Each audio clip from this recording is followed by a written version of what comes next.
Pretty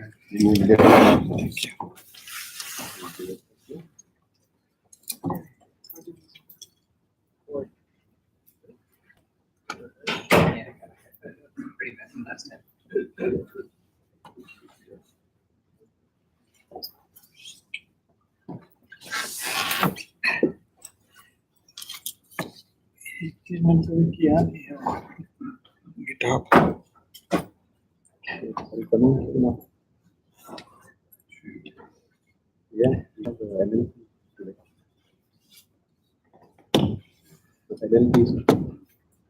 I'm in the class right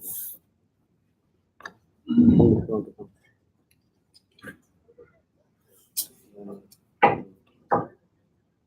This NLP, not the regular AI.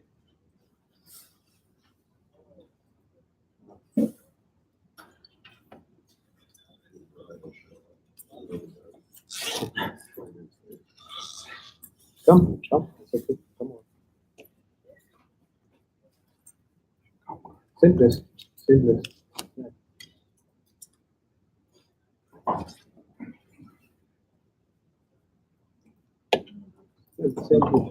Same.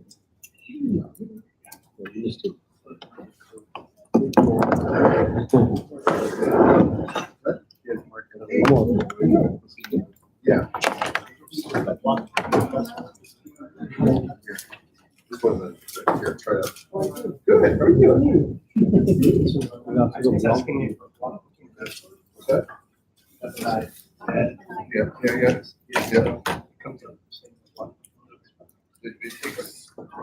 It's 1, 2, 3, 4. Normally it goes away and, yeah, 1, 2, 3, 4. Hey, it should be good.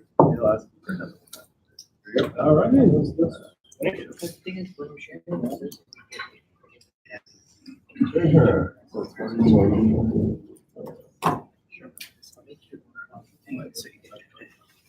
All right. All right. You don't do that. You don't make this wrong with people. Okay, so the idea today is we are going to build on top of what we learned on the first class. And this is going to be a little bit more in depth of what artificial intelligence is. We are going to use a deep learning algorithm to make a prediction. So you can have a glimpse of how you're going to use natural language processing to make some sort of a prediction using deep learning. So this is going to be a little bit more, or let's say this, algorithmically challenging. But it's going to be fun, don't worry. Well, but before that, before we start that, who here is building a capstone project? Actually thinking about building a capstone project? What is that? Yeah, so we had our last class is to wrap up the capstone project. So the idea here is for us to build a portfolio. So it's a series of AI classes. This first month is natural language processing. This is the third class. The first one did Twitter analysis. The second one Yelp, and now with APIs. And now we're going through IMDb. But last class I asked for. We started to do a challenge here to try to create a business. Actually, make a business pitch using Yelp reviews and information, business information. So if you want to create, I don't know, a restaurant, an Indian restaurant, and then you're going to find out what people say, the good things that people say about Indian restaurants, the bad things, so you can start to imagine how to place your business in town, in a given town. So that's the idea. But actually, the way that we are trying to structure this is to make it as open as possible for each one come up with an idea. It doesn't have to be that. So you have Twitter access, you have how to do Twitter analysis. Maybe you can go do a political review. That's your choice. So, but a capstone project that is going to use natural language processing, something that you're going to draw insights from data using natural language processing, and of course, other type of algorithms. So I think that from this class today, we are going to see how it's going to be a little bit tricky, but I know that it's going to work well. And you're going to have, how do I say that? A bazooka. Like Bazooka in a English, rocket? the thing that you're. Yeah. Yes. So we're going this is the tool that we're going to learn today. Okay. It's a bazooka. So we're going to, don't use this to kill ants. Use this to target very hard problems. Okay? So let's go to the bazooka. How do we copy this? Yes. So we created a GitHub account.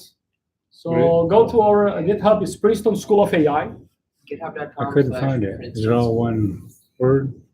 Yeah. So how do we? I searched Just for it. enter www.github.com or just put GitHub and the Google is going to output the website.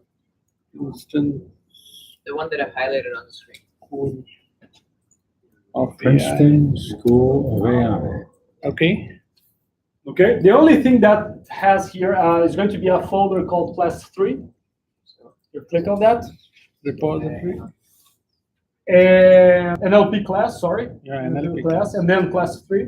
Mhm. And then you have this TXT with the link. Just copy and paste it.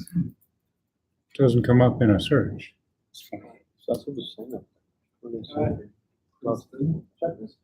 Yeah. I got it. Yeah, okay. So I tried searching for both the words themselves with spaces With spaces. and also without, and I couldn't find it. Yeah, So How did you find it? Oh, you I put just on put, the- I typed it in, but under search, there was, all GitHub was the scope, so I think I did it So right. Yeah, this, so- this one, Yes, click on there. Click on. it's asking for. Okay, that's Python. copy this guy. The whole thing and put on your browser. Okay. See if you can copy. Copy this on the. Yes.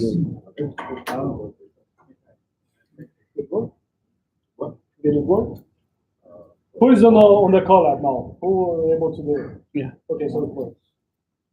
Who has difficulties? Right. So let me. So we just copy. Check.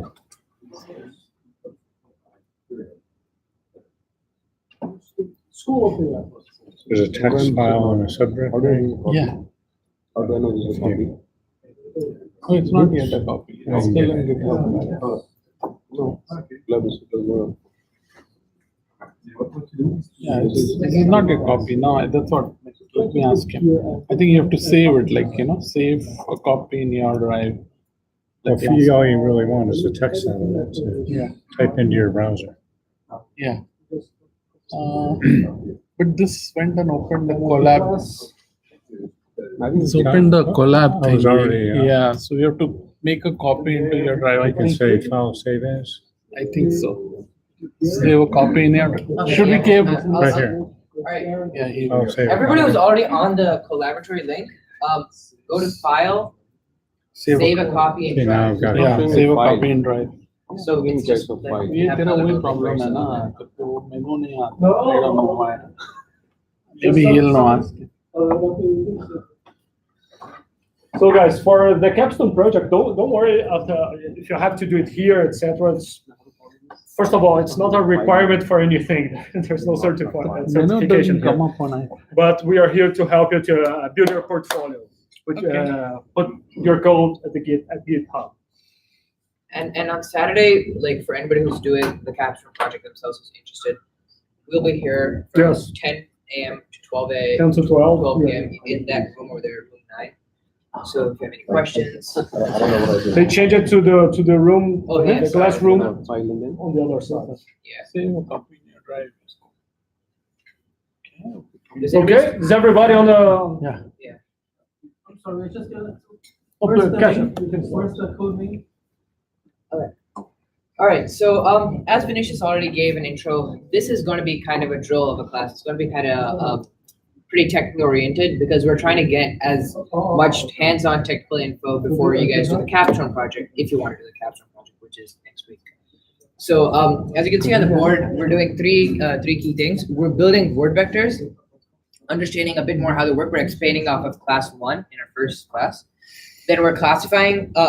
Then first of all, we're training the neural network and classifying it. And then at the end, we're going to give some key libraries, data sets that you can use to build your own capstone project, because what we're doing is common data, but if you have some brand new use case and you need data, giving some sources where that can be easily identifiable. So that's kind of what we're looking at this week. All right. So over here, I just have the imports, but every time I implement it, I'll explain them to you. And essentially, these are going to be all our fundamental basics, your boilerplate stuff, in order to split a sentence into words, split a paragraph into sentences. That kind of stuff is what goes on in this import.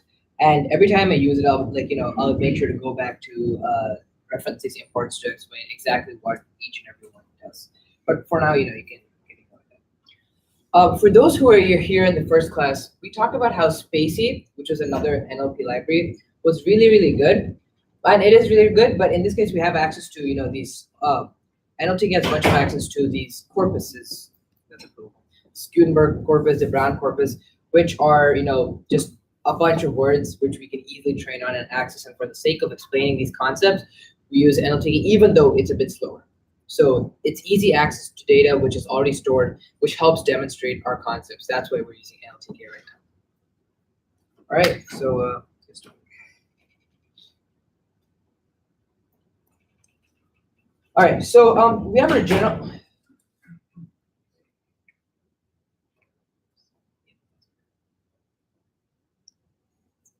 All right, anyway, we have a general purpose library called Punkt, P-U-N-K-T, and that's, as you can see over here, this is all the NLTK data that we need, that all the references that we do, this is kind of like a core library that we have to download even after importing it. So the importing gives access to it, but we need to download this main data set in order to run the programs and run the commands that we have. In fact, we need to download Punkt in order to run all these functions that I have listed in the itself. And NLTK is a NLP data processing library. So with that, there's really no point in trying to code your own tokenizer, which splits words, or there's no point, in order to code your own method to create a word vector, because the whole point of these libraries is to make your job a bit easier. And the mathematics of how this comes into account will be we have a different session that we're planning for the details, the exacts going on. And I have a couple of references that I've embedded down, which give access to understanding of mathematics. So these are pre-trained models, is that what you're saying? No, these are the word vectors we're training that, but the data is we have the data already. This isn't. it's a package that has a bunch of databases that we can access. Yeah. That you don't have to download the data somewhere, and it's already there. So the Gutenberg, if I'm not mistaken, is a project of several books. Yeah. And it has all the books in there. So you just grab the books and train your model with those books. Now we're going to use as well the IMDb. We're using the IMDb reviews dataset for classifying. The same thing. You just put, actually this IMDb is on Curious. Right? Yeah, it's on Keras. So we're going to we're going to import this package called Curious. So Curious it's or Keras? Keras. So it's providing data sets that are ready for training, Yes. as opposed to you grabbing your company's comments section. Remember that in first class, we were talking about Spacey, and I said, okay, imagine that if you were to train your your first model, only using Shakespearean books, you would have the Shakespeare idea. The algorithm would capture the Shakespeare idea. I was looking for Shakespeare books to download, and it was a little bit messy. I actually have the code. I was going to present this at the second class, but the second class was much funner, was better that the other way. But it's a mess. This guy here, NLTK, has a bunch of databases that you can access to train. So you're going to see it's actually, I forgot the name of the first book that appears. Is same. Oh yeah, I don't know. It's some old school book that. It's like Emma Watson. I think that's the name of the main character. I don't know. But the point of having the book is to understand common word associations. That's the whole point of it. So not really caring too much about the content. Yes. So put it in the context. I've done some of this years ago, but so the set that you're using to train is important for your target set of information coming in. So Yes. For example, television shows where it's like Stranger in a Strange Land, like Third Rock from the Sun. Those would be people who got trained on a data set that made no sense to where they were headed, and you would get very ridiculous results if you pointed it Yes, at that makes the sense. data set. Yes. So the database that you train your model is very important. Whenever you're putting this to business, you have to train in a database that is similar to your situation. For example, let's say Twitter. You're going to scrape a bunch of tweets. If you scrape, I don't know, some rappers' tweets, but you're doing some prediction for research.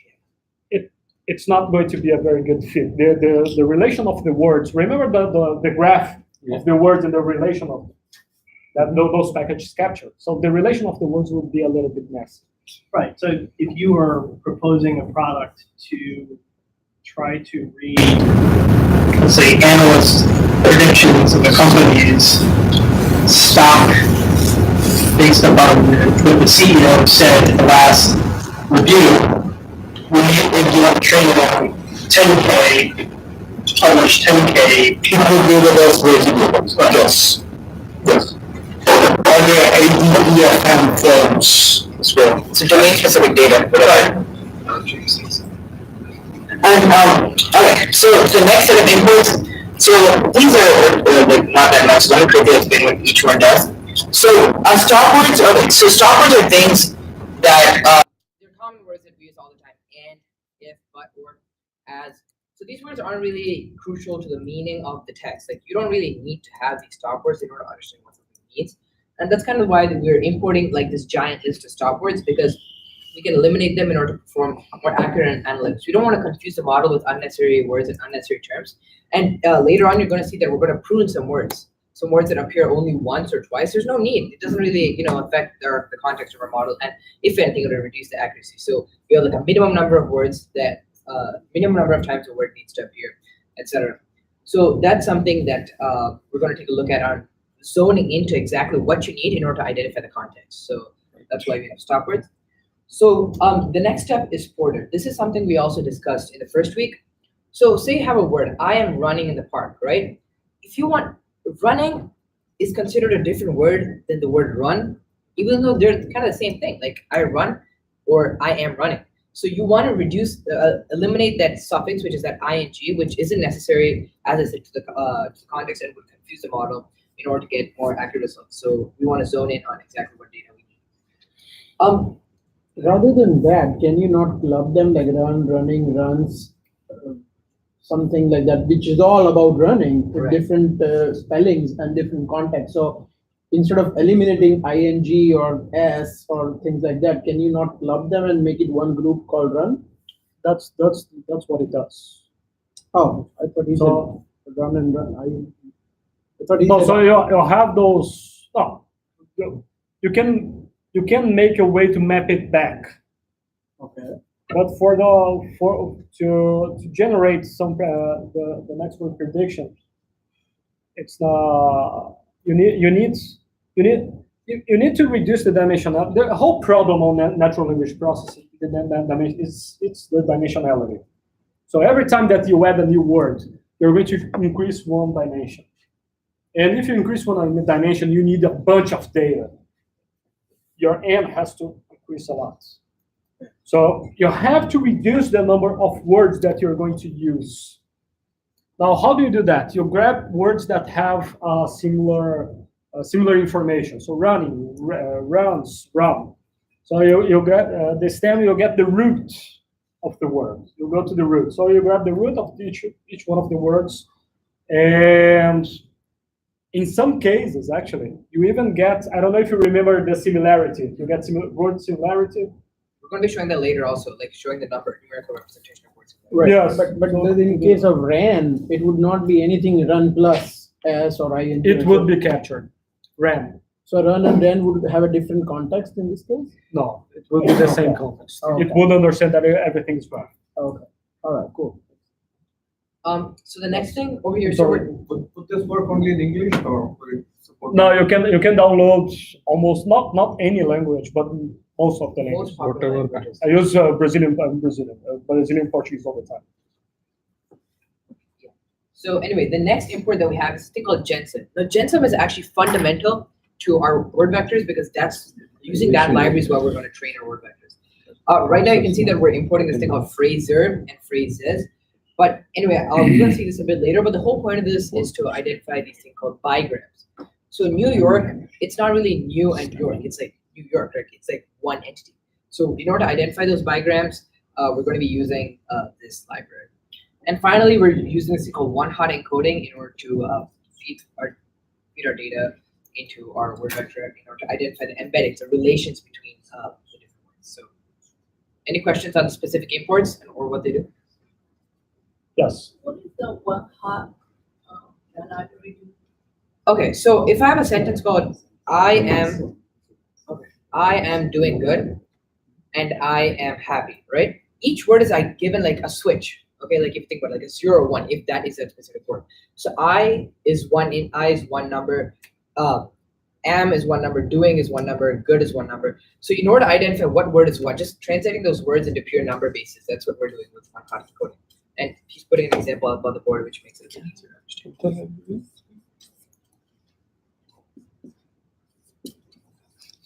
I'm going to erase this one. Yeah, you can. That's just our outline. You can go ahead. No need for that.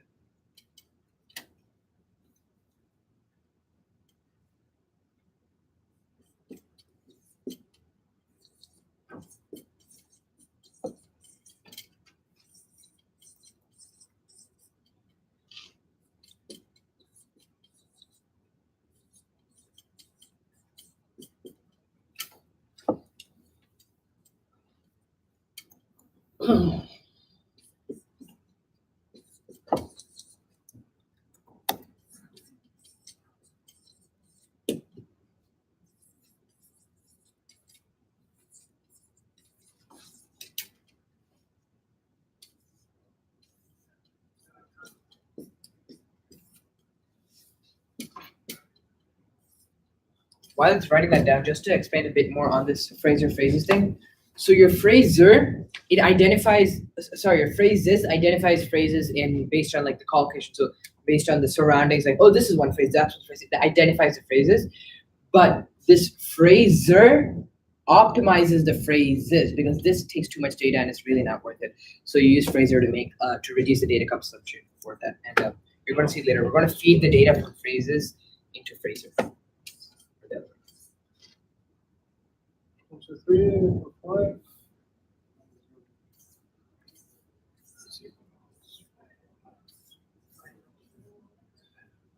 Zero, zero,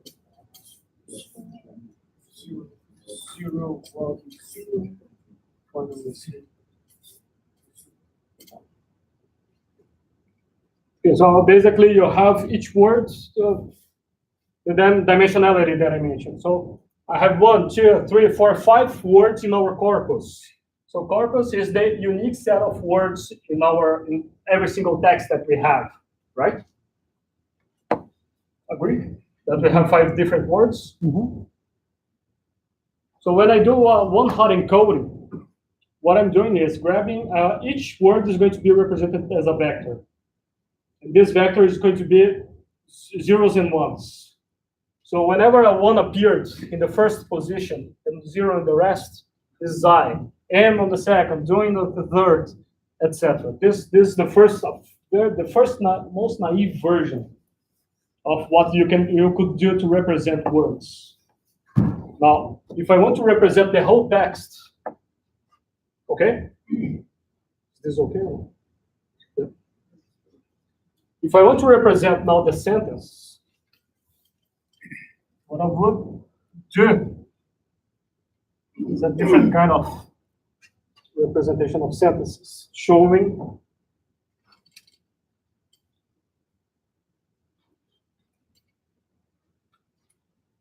this first sentence is going to be 1, 1, 1, 0. And this last one is 1, 1, 0, 0, 1. Now I represented the first and the second sentences as zeros and ones. Okay.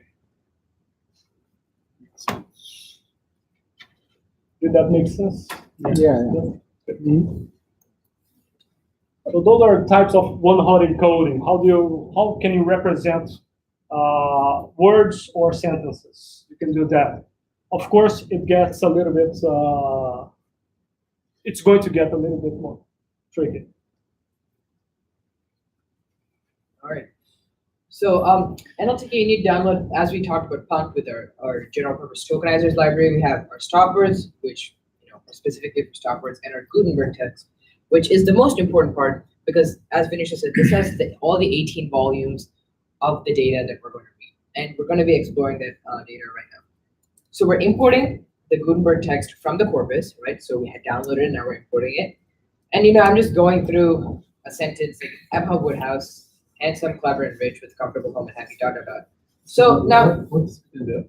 sorry? What is Gutenberg? Gutenberg, okay, it's like a project, it's called Project Gutenberg, and the whole point of that, it collects all this like old manuscripts and text that can be used for data processing. Digitized. Yeah, it is, exactly. It is. Is it just a data set?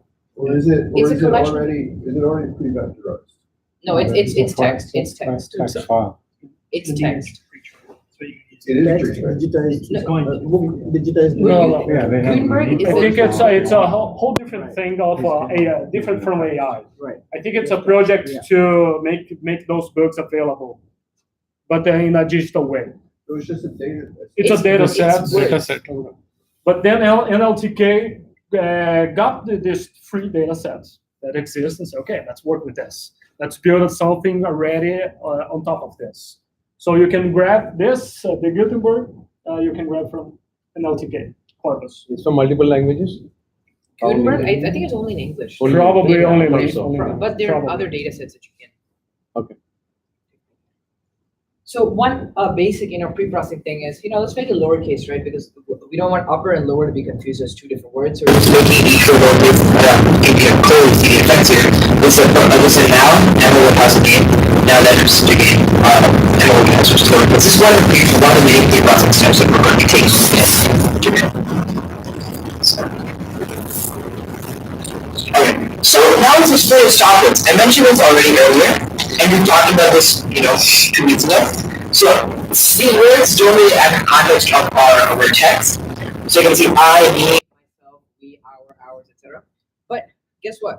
There's a paper in 2011, and this is pretty important, and I'll tell you why. So stop words are what we assume to be stop words, and there's some amount of bias.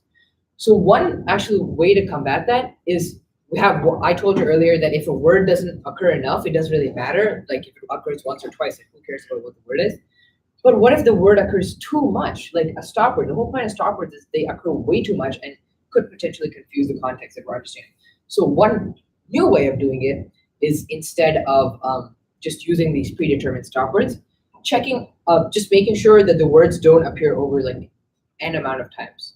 If they don't appear over that time, then you're fine because then the word it's not useless, but it's also not too frequent. Is there a package for looking at words which modify the word after them? So, for example, not good is a synonym to bad, for example. I mean that's a good idea. And I don't know if there's a package, but you can create it. I mean, like you could train a bigram identifier, which identifies not good and bad as like pretty similar distance-wise, so they mean the same thing. But as far as I know, I'm not sure that. Regarding on the word frequency, remember that on Twitter, you're going to search for keywords. So let's say wall. Of course, that every single tweet is going to have wall written in it because you search for it. Now, of course, wall is going to appear a lot of times. So get rid of wall. But the rest of the words are what matters. That will qualify what you searched for. So you can take a look at this in your own time. And all right, let's look at another step. So first, we already made the word lowercase as explained below. And now we're like, okay, I don't really want this to be in stop words. And this stop word also includes punctuation all the way at the bottom. As you can see all here, because we added that in our previous cell, you can see plus list of string.punctuation, because we imported a string library earlier from Python, which has all the punctuation that exists. So we removed the commas. Earlier there were commas. Now we remove the commas in order to get the key context of the word. Okay, next step, stemming. So we talk again in our import. We're like, okay, so see comfort for comfortable, and then blessing. It translated it into bless. Seem to seem, unite. Obviously not the right one. They do work sometimes and they don't work sometimes. But the stemmer is kind of important in order to take, as you said, reduce the dimensionality because you don't want to be working with too many words. Any questions so far on the pre-processing? What is Gutenberg sense again? Okay, so Gutenberg sense. Okay, so Look at the project. And while he's looking, so what would happen in case of unite to unit? It would completely make the context off. see, that's correct. But the thing is, it's making every instance of unite into unit. So as a human, we know the dictionary definition of unite and unit are two different things. But as a computer, it's like unite, unit, like the context as relative to unit is the same thing. Because if you didn't have a dictionary on hand and you had to search something up and you're like, unit appears here, unit appears here, it's the same contextual meaning than the word unite. It's not using a dictionary to identify what they mean. It's looking at the context of the word to identify what they mean. Right, but if your text contains the measurement in terms of unit, Yeah. where it has a meaning of unit, and then if you can't combine with unite. That's a great point, and those are some of the. Oh, so that's okay. That's obviously there are many. It's still working on. There's another type of stemming called lemmatizing. That makes like every word an actual word. Like it won't be happy, which is like ends with an IWY, HAPPY. It takes a bit more time though, so it depends on your use case, how many words you're using, and your accuracy. So yeah, no problem. So to avoid this kind of things, when you're really measuring something sensitive, Yeah. Are there any programs to check how much errors are happening? Is there some tools to measure How much is would you missing define out? error though? Like because the error, I mean, they're going to be different naturally because comfort and is different from comfortable. So would that be considered error? That's right. That's I It's mean. not comfortable, not. But Yeah. as it is a unit, measure of unit, and the unit as a battalion unit of the army, Mhm. it's a huge difference, right? Exactly. And let's say this is where they were delivering for a defense organization.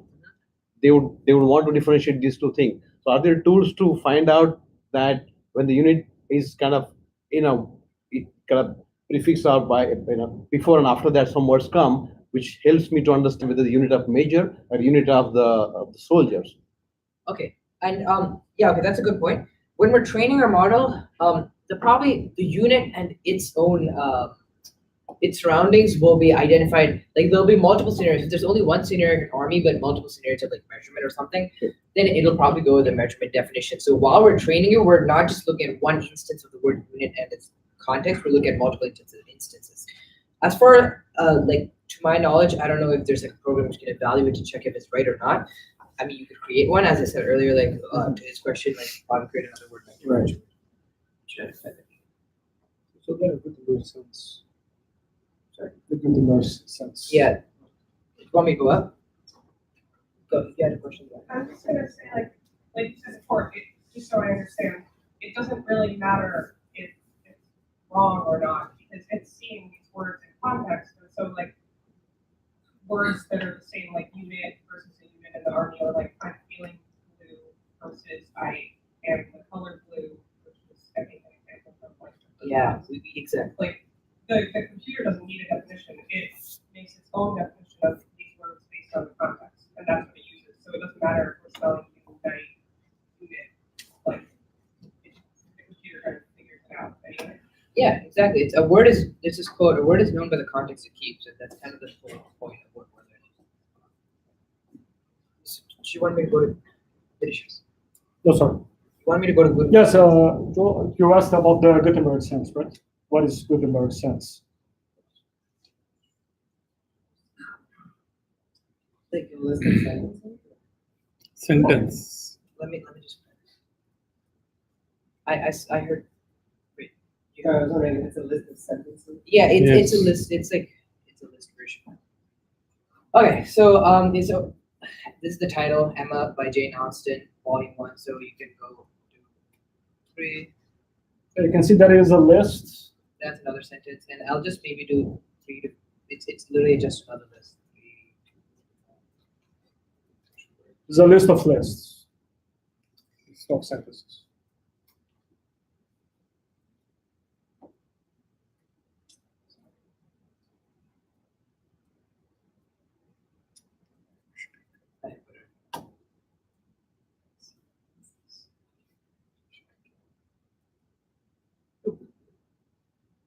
Put 0 to 2 instead of 3 to 5.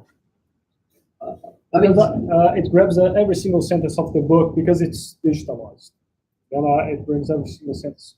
that was the point of the project, to make this old texts, which are really important in literature, into our digital format that we can use for, like, it's not really part of the whole AI initiative. It's just that they wanted to make this. Just check it. It's 58,000 books. Yeah. It's a lot. All of it for free. And it's in multiple. The Gutenberg. The Gutenberg, I don't think so. Oh, I mean, I don't know. Like, yes. it may or may not be like. It is Yeah. also fantastic. Oh, that's okay. Yes. It's great. Okay, so wonderful. So now, bigrams. I mentioned this earlier, and I'll show another example down. But bigrams are two words that act together. They have a better context than you have it separately. New York, like, it's really just New York. It's like New and York. Like, you don't want to confuse that. So that's the whole point of bigrams, are to combine those words. And what we're doing is we're training this thing called phrases, which identifies the phrases within a sentence. And then we pass these phrases through phraser, which is just an optimization thing, which like reduces the amount of data that's being stored in camera. So that's what's going on with this whole two-part initiative. And if you look at, so let's take a look, right? Miss Taylor. Makes sense. It's not Miss Ann Taylor, it's Miss Taylor, which is a person. You also have Mr. Woodhouse, I think, down below. Here. Yeah, there's a Mr. Woodhouse. Anyway, sometime another. 5 years was used 42 times, and it has a pretty high score, like how good it was. 16 years was another one. Obviously, this has a lot of potential, to mess up, right? You could like passed away. Passed away is a good one, but yeah, at Hartfield, it doesn't make the most sense. But these occur a lot of times throughout the text, and as a model, by identifying the context, it says, these words as they're coming together, they probably should be just one phrase or one entity. So that's the point of training a bigram, because therefore you can reduce the number of dimensions and zone in on the exact context which is necessary. Go ahead. Is there any order to this? No, That's a dictionary, or there's no order? So let's take a look. What's the number? The second number? This number? The weight, yeah. It's like how good of a correlation is. Like, Is it between 0 and 100 or? No, it's not 0 and 100, because there are words like 9. Sorry, there were ones with over 100 for this. Yeah, 180. Would that be the magnitude of the vector? Possibly. What is the first number? 42, 45? The number of Occurrences. times occurrences. That's the occurrence. That's how many times the thing 5 years occurs. So it occurs 42 times 5 years. Well, In the text. which text? The Gutenberg, the entire. In all 58,000 books, Yeah.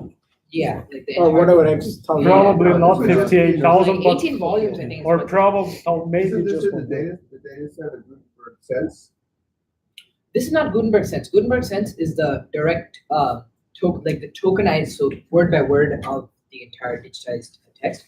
What this is identifying phrases off of a clean version of the text and identifying bigrams from that. It's not the same thing as Gutenberg. This is something that we created, not something that we imported. Why is this in 16 B years and 5 B years? The last set of numerics are so different, though the B years is the same. What am I missing? I mean, the occurrence in 5 years occurs 30 times more than 16 years. So I'm not really like. Oh, the right side is just the occurrence. It's not. Yeah. The one that okay, so highlighted it's not is just a occurrences, digital. yeah. No, I thought it was digital version. Okay, so anyway, I'm going to move on with this. Now, another real world example, just split the thing, right? You get Kashyap goes to New York City. Again, New and York are two different things. We don't want that. We run this. Oh, sorry, I probably didn't want that earlier. There we go. And anyway, while it's training, it identifies that New York is one entity, as you could see by the underscore once that's done training. And that essentially shows that, hey, it's one entity, and we don't really need to go over that, and we can reduce the number of words which are dimensions. Did anybody else here run it on your Macs, on this code? Go in. How long does it take to run on a computer split? 5 seconds. 5 seconds? Okay, that's good. Then it's better for the rest of the thing when it's a bit more complicated.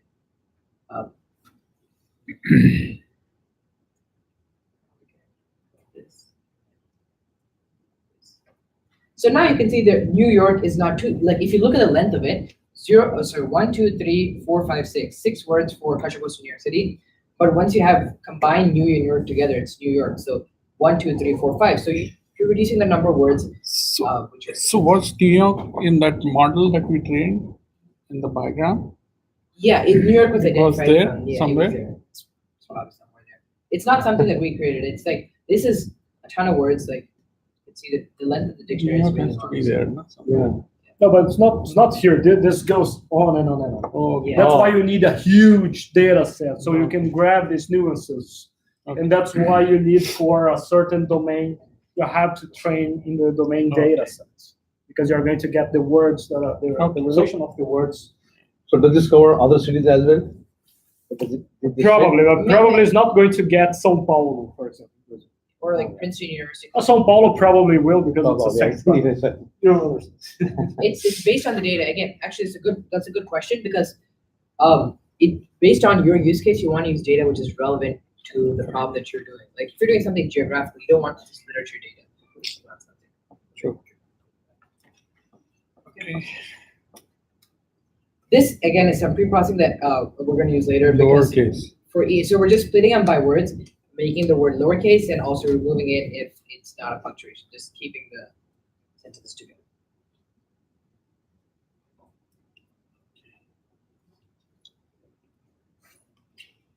Okay, now last time we removed stop words, and we removed the unnecessary words that we thought were removed words that we thought were unnecessary. So now we're just keeping the stop words in order to identify what kind of difference it makes by the bigrams that are defined. So we run this, and we get different. We get not the same thing. We get actually different words. We find Miss Taylor is the same because it's kind of common, but this Mr. Woodhouse, that's identified kind of new. Passed away was the same. 16 years was the same.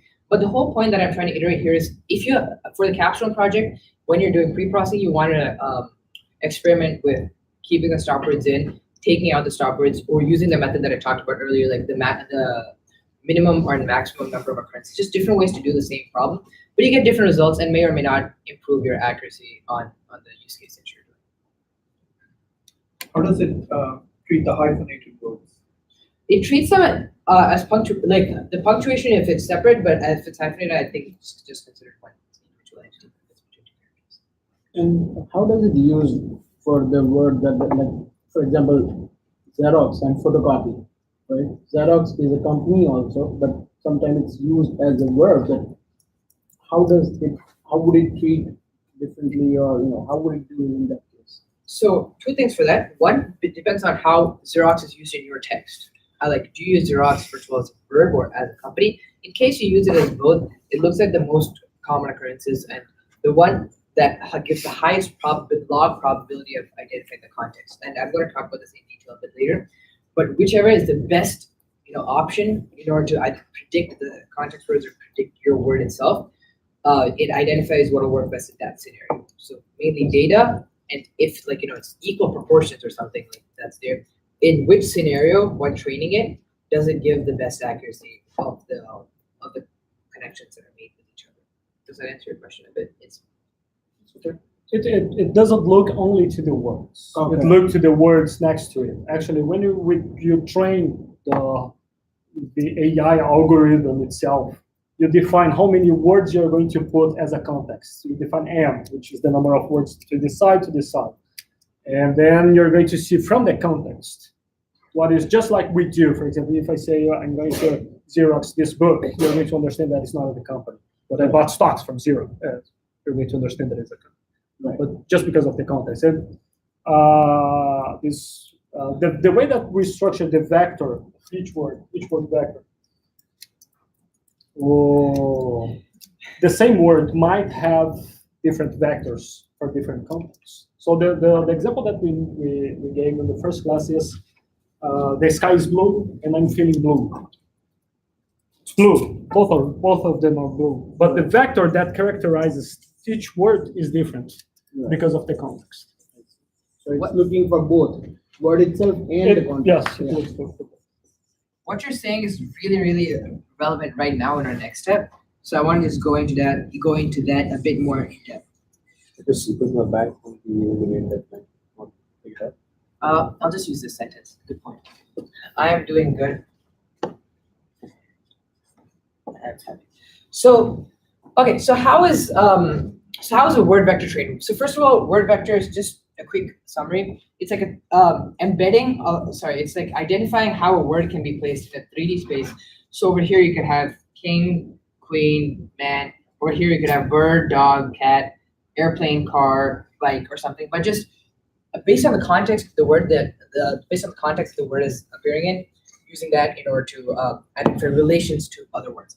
So that's like a numerical representation of how a word vector looks. But now there are two ways of training it. Okay, the whole point it's trained by gradient descent, which means that I want to reduce the log cost. So log is just a mathematical function, but that means I want to just reduce the cost of either. There's two scenarios. One, if I want to I'm doing good. I can estimate what word this is supposed to be based on the surrounding words. We're defining this called a window. Like you can have a window of 1, 2, 3 based on like the number of words that it looks at each side. Or you can use this central word to estimate the probability of the context of the probability of each of these words appearing. So you can either look at the context and look inwards, or look inwards and identify what words are probably going to be in the context. Those are the two different ways of training it. So it's called the skipgram model, and it's called the continuous bag of words model. So skipgram is if I'm using the word good in order to think what word is probably in the context, and looking at what word there actually is to identify the cost. And also continuous bag of words is look at like I am doing and happy and estimating what word would be over there and actually looking at the word. So we're training the word vector. That's exactly what's going on in these two other groups. And anyway, as I said earlier, I put some footnotes in here. If you want to learn more about this, you can click on the link. I embedded it. And that's a 1 hour, 18 minutes lecture on the mathematics of word vector, of word to vec, which is the algorithm that we're using. And it's really useful if you want to go into the details more than the overall broad concepts that I'm mentioning and actually understand what it means and how it works.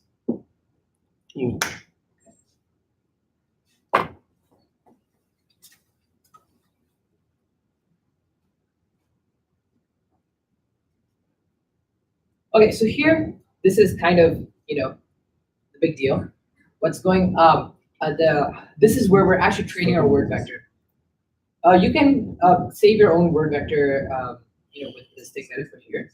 But I'll go through each and every parameter which is inside here. So sentences. Okay, so we want to get the sentences that include the bigrams of the word we identify, like New York, Miss Taylor, Mr. Woodhouse, as well as our lower sentences above, which didn't have the punctuation. So our regular sentences plus the bigrams is going to be our clean sentences, and that is what's going to be our input data. So to be honest, we never really just feed the random Gutenberg data inside of it into the word vector. We have to do some pre-processing in order to make it cleaner, in order for the model to understand that. So that's what sentences, clean sentences. Now, size. What was the lower sense? Just before. Oh yeah, sure. It's like just some pre-processing stuff, make it lowercase, removing punctuation. It's over here. So tokenizing each word, and if it's not a punctuation, it's not a comma. Just lowercase.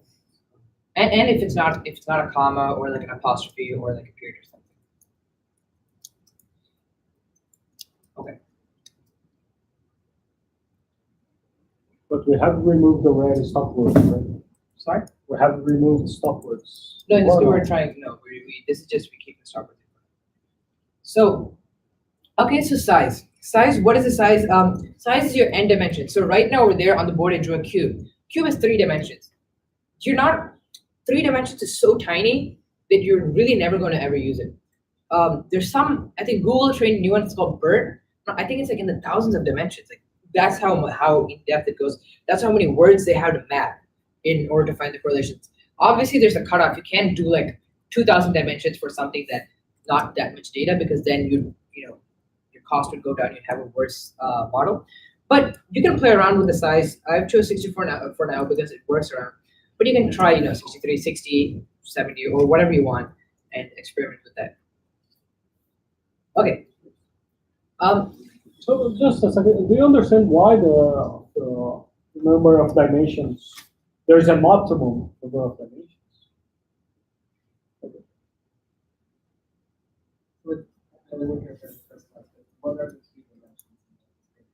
Okay, so You wanna go? No, go ahead. I'll be here. Okay. So no, Kashaf showed a 3-dimension example, but actually it can be more dimensions. So if you want to represent, let's say, 2 words, 1 dimension is enough. One side, I don't know, 1 and 2, let's say numbers for both of them, okay. But if you start to increase the number of words, it gets messier. So you can see the relation of the words. So let's say 1,000. For 1,000, if you have 2 dimensions, for 1,000, you're not going to be able to think of clusters. You're looking for words that are similar to each other with similar meanings. So you have to increase the number of dimensions. You have to increase. So as the number of words increases, you need to increase the number of dimensions. Of course, that the best would be to have a bunch of words, and you need a huge dimension. But this also you have a lot of cost. Now, if I put a lot of dimensions, let's say 2,000 dimensions and 2 words, no, it's 10 words, you're never going to find any cluster there, any relations, because it's going to be so spread out. So you have to find something that,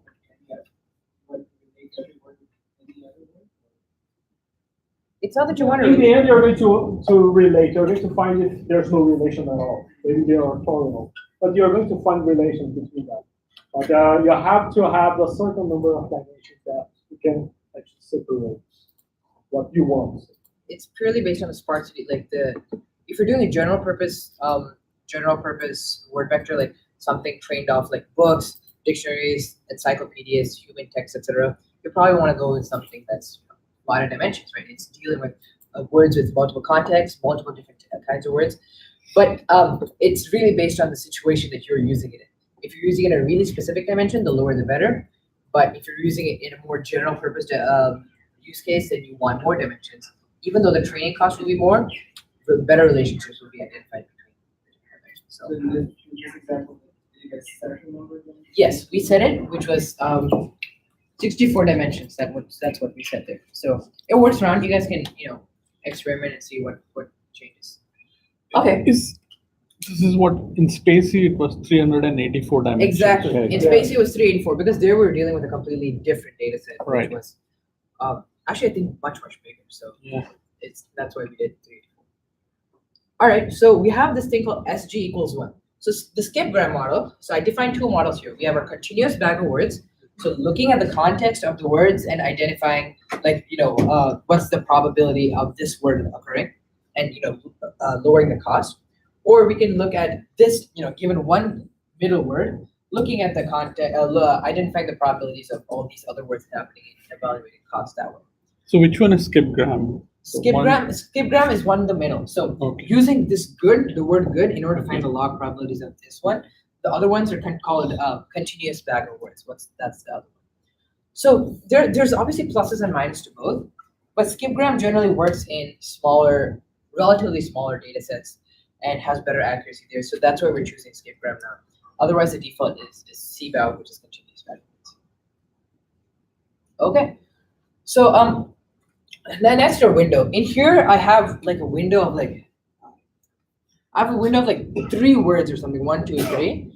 But that's really too small to identify. This is like a pretty basic sentence, so it's only 3. But in the sentences that we're dealing in the book are much bigger, and you want like at least a dimension, a window of 10 words to the left. So if let me like blank 1, 2, 3, 4, 5. 1, 2, 3, 4, 3, 4, 5. So imagine each one of this was a word. Given this central word here, you're going 1, 2, 3, 5 words to the left and 5 words to the right. Because in this case we're doing 10, but just for the sake of understanding, you go 5 words to the left and 5 words to the right, because that kind of depth will help with the context, with identifying the context. There is one problem: if you go too far though, then the context won't easily be. It's really a Goldilocks game. You want to get in the perfect balance as you want to, and you want to experiment with different windows, etc. Any questions on skipgram, windows so far? Anything that I mentioned in the word vectors? Right. So how did you find those parameters? This is something that I played around with, and you can test. You can change. So what is seed there? Yeah, sure. I'll get to that. So min count for the after window is min count. So word you can't have a word which only came like 2 or 3 times. That's really not not a big deal to the context. It's probably going to, if these were the different cluster A, cluster B, and cluster C, if it appeared once or twice, it'll probably be like some weird position like here or there. So you want to have like a certain cap on the number of times a word appears, a certain amount, sorry, and that's 10. A word needs to appear at least 10 times to be considered into this word vector. Okay, seed. This is just some statistics. So whenever you're generating a random number, okay, this is based on random numbers. So when you want to have a random number, you don't want to have different random numbers each time. You want to have the same random number each time. That's why you're setting a seed, because it's quite literally a seed in which you can get different random numbers out of the same. So if I set the seed as 42, you'll always get the same random numbers every single time. So it helps for reproducibility of the code. You don't want to have different results different time you're presenting the code. So that's what's happening. And workers it's how many cores you have. It's something purely physical. So 4, 6, 8 cores. Right. That's not really that big. Did anybody run this cell yet? Yeah, I did. Because I'm just worried about how long it's going to take to run. It's not much. So while this is training and running, let me go on to explain the next part.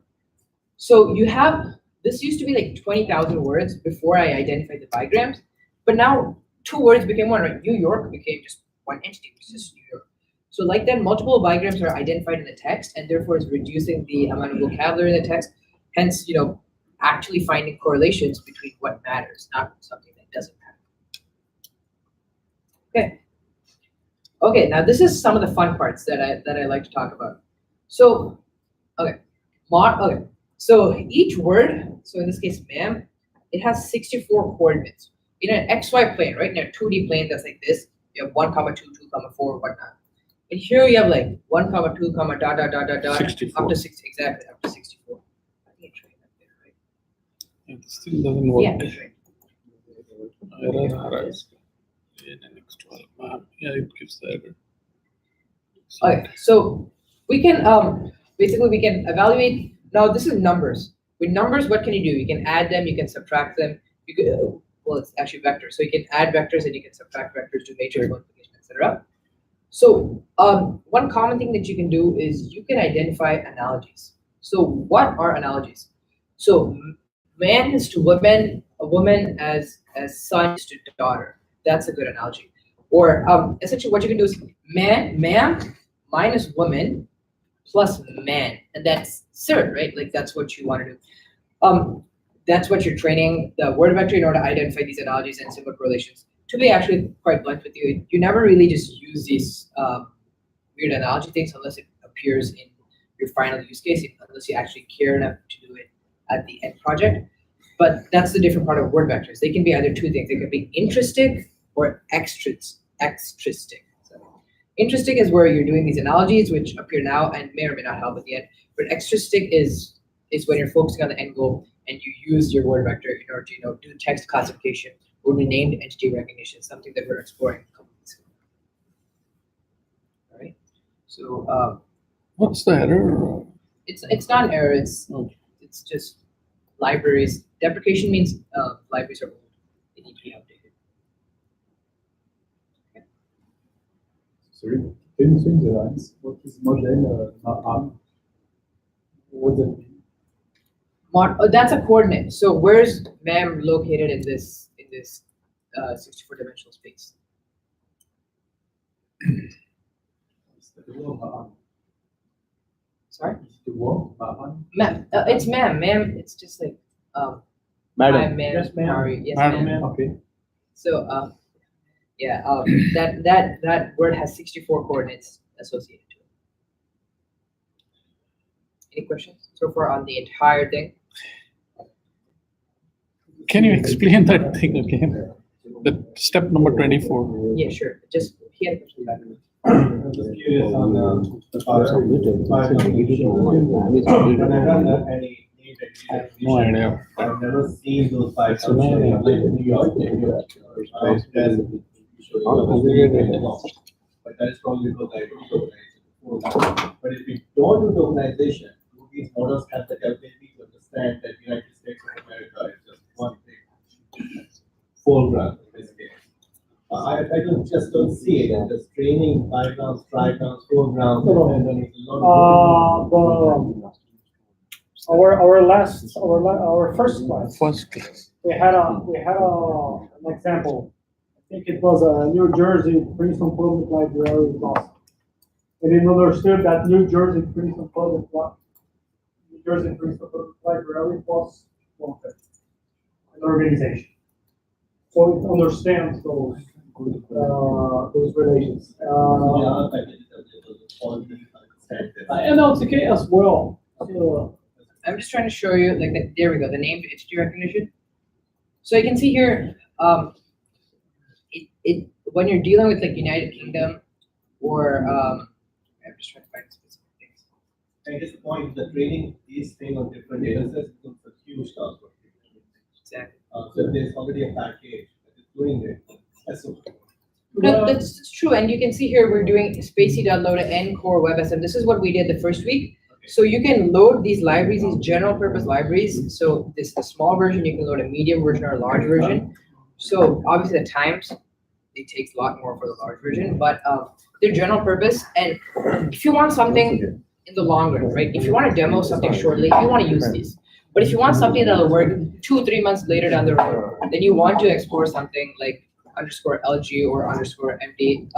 Just ignore those and create something that you have yourself, because therefore they'll be more specific to the use case that you're creating. It's better that way. Bill David for the first class. So you're shooting video. Yeah, so we have the link in our.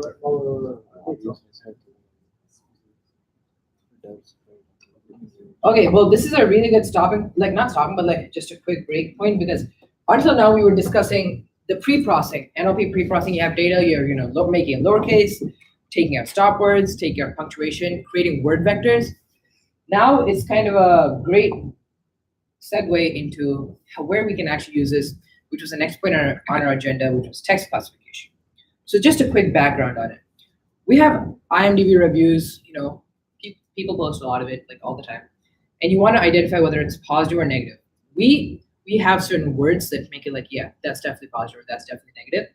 But how would a machine identify whether a review is positive or negative? And by analyzing a review, can you say, yeah, that's a good review or that's a bad review? That's what we're going to be exploring throughout the next hour or so. So this is a real life application, something similar to what we did with Twitter or Yelp, right? Actually using that data and performing analytics on it. One quick thing about this data though, this data is in the form, this already pre-processed, like we don't need to do like that much pre-processing at all on this. We just need to pad some sequences and stuff. But it's already converted to numbers and things that we can easily use. It's not like the Gutenberg text where we had to make them into numbers and then feed it into the word vector. So it's a bit different. Right? Well. That's the data set you're getting from Keras? That's already. IMDb, it says right. But you can get the real IMDb file. Yeah, that's what I mean, IMDb is a developer site, so if Keras got it, you can get it. Like, Well, okay.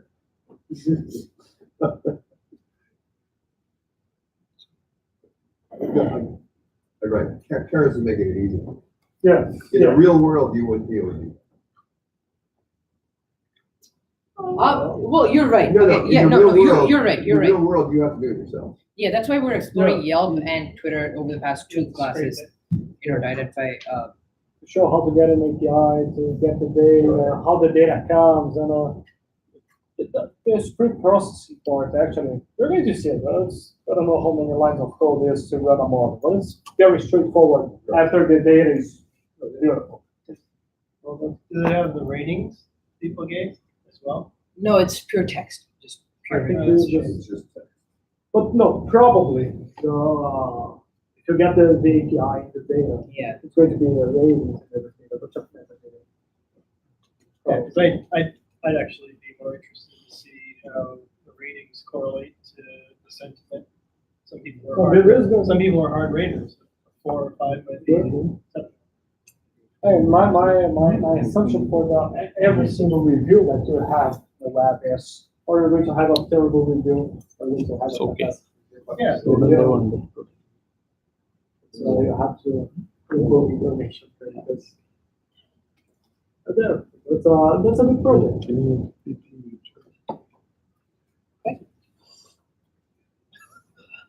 So once we save our model, which I'm not doing right now, you can, just store it in this folder. So over here, these are all our imports that we're going to be using. So you have, your IMDb dataset, which Joe was completely right. It never, ever, ever, ever happens that you just import IMDb, right? It's always a bunch of work, to have your raw text data, convert that into numbers, do some, pre-processing on that. So he's right, and it's definitely something that we were exploring over the past 2 weeks in order to make that a bit easier.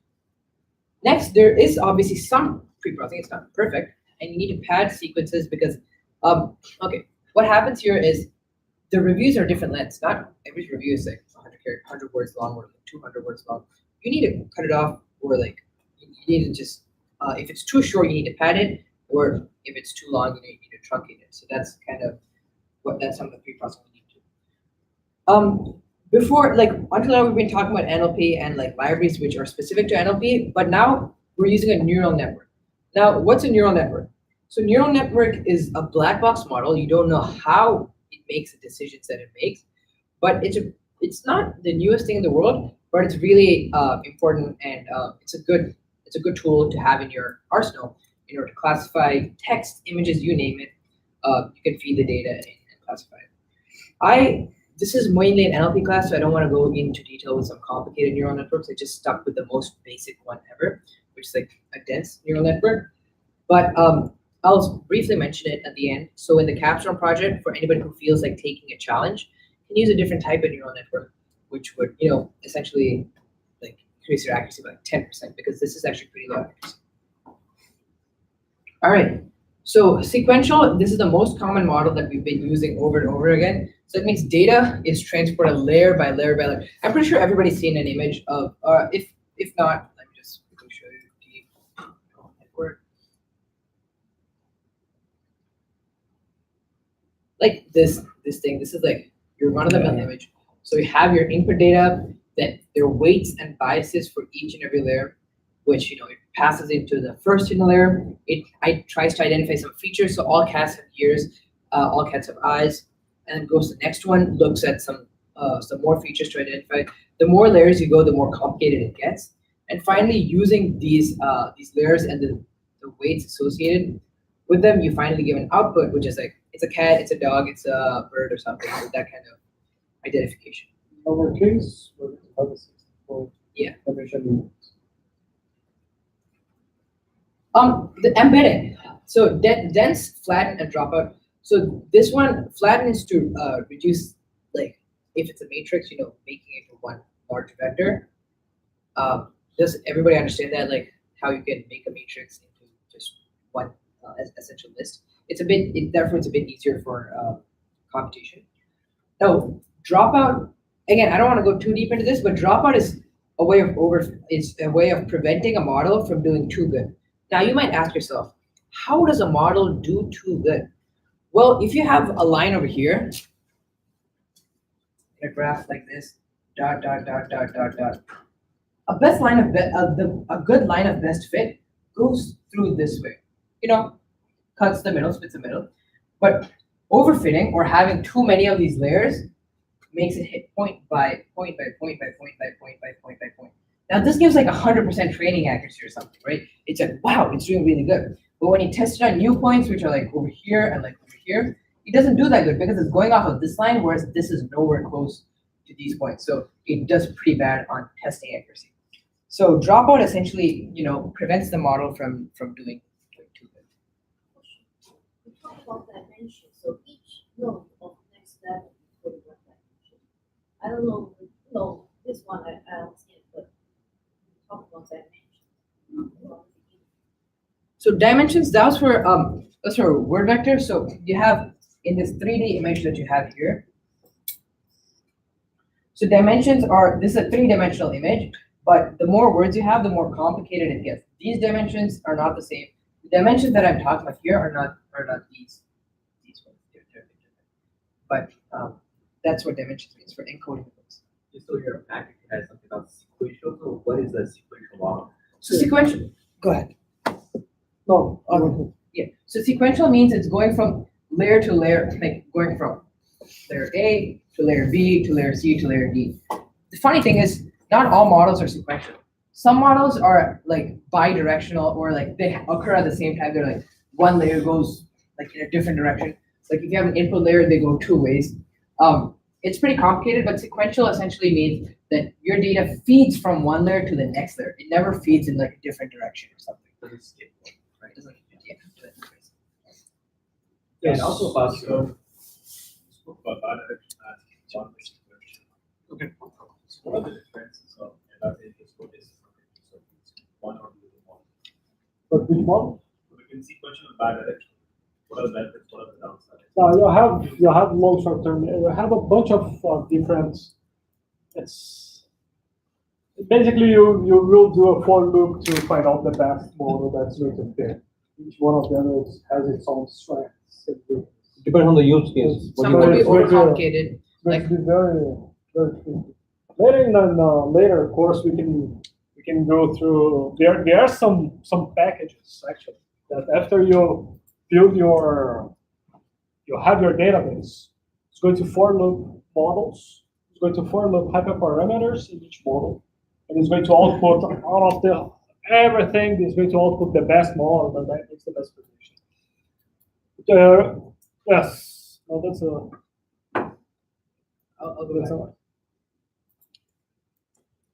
Regarding dimensions, usually the first layer is the number of dimensions of the data. That's the first layer. Then the number of dimensions. If you increase a lot, you're going to lose information. It's going to get sparse. So also the size of each layer and the number of layers matters for your final result.